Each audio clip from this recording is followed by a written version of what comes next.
Assalamualaikum warahmatullahi wabarakatuh. Perkenalkan, nama saya Marcella Arianto, salah satu mahasiswa Universitas Terbuka UP BJJ Pekanbaru dengan NIM 856484488. Kali ini saya akan membuat video tentang ekosistem darat. Adapun tujuan membuat video ini untuk memenuhi mata kuliah praktikum IPA di SD. Simak berikut penjelasan. Pembahasan. Ekosistem adalah hubungan timbal balik antara komponen abiotik dan komponen biotik. Ekosistem digambarkan sebagai tempat di mana makhluk hidup seperti tumbuhan dan hewan hidup bersama dengan benda-benda tak hidup seperti air, tanah, dan udara. Di dalam ekosistem, semua makhluk hidup saling bergantung untuk bertahan hidup. Baiklah, yang pertama ada biotik. Biotik adalah komponen makhluk hidup dalam suatu ekosistem, seperti tumbuhan, hewan, dan mikroorganisme. Sebaliknya, 2. Abiotik adalah komponen benda mati yang menyusun ekosistem, contohnya seperti air, tanah, udara, sinar matahari, dan suhu. Kemudian alat dan bahan yang digunakan untuk penelitian seperti alat tulis, barometer, dan lingkungan alam sekitar. Yang pertama, ekosistem darat alami. Ekosistem darat alami yaitu ekosistem yang terbentuk secara alami tanpa campur tangan manusia, seperti hutan dan laut, atau lainnya masih banyak ya.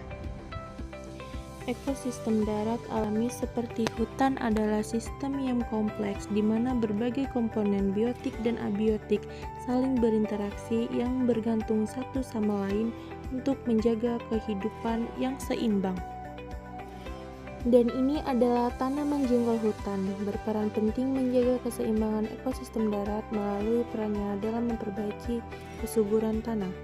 Akar jengkol hutan termasuk jenis akar yang dalam dan kuat, sehingga membantu mencegah erosi tanah dan meningkatkan stabilitas tanah.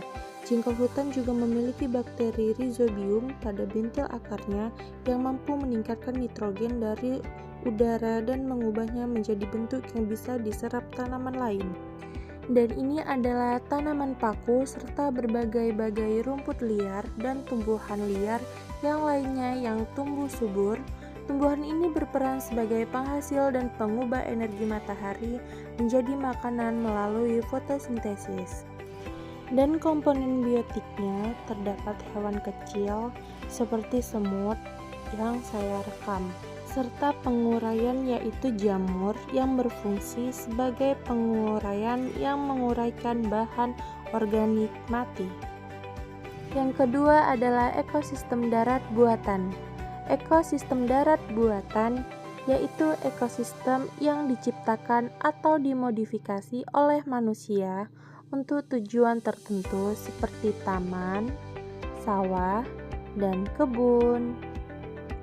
Tumbuhan pertama adalah pisang serta tanah yang kering dan terik matahari, berperan terhadap tanah dan lingkungan fisik. Pisang memiliki akar serabut yang kuat dan rapat, penting untuk mencegah erosi dan longsor. Daun dan pelepah pisang menjadi tempat hidup berbagai organisme seperti serangga, cacing, laba-laba, dan burung kecil. Dan buah pisang menjadi sumber makanan bagi manusia dan hewan. Berikutnya tumbuhan nanas. Tanaman nanas memiliki daun tebal, berduri, dan tumbuh rapat yang berfungsi menutupi permukaan tanah dan mengurangi penguapan air. Tanaman ini juga mencegah pertumbuhan gulma karena daun dan batangnya membentuk lapisan padat di permukaan lahan. Dan tumbuhan tebu. Tanaman ini berperan penting dalam menyerap karbon dioksida (CO2) melalui proses fotosintesis dan menghasilkan oksigen O2, membantu menjaga keseimbangan gas di udara.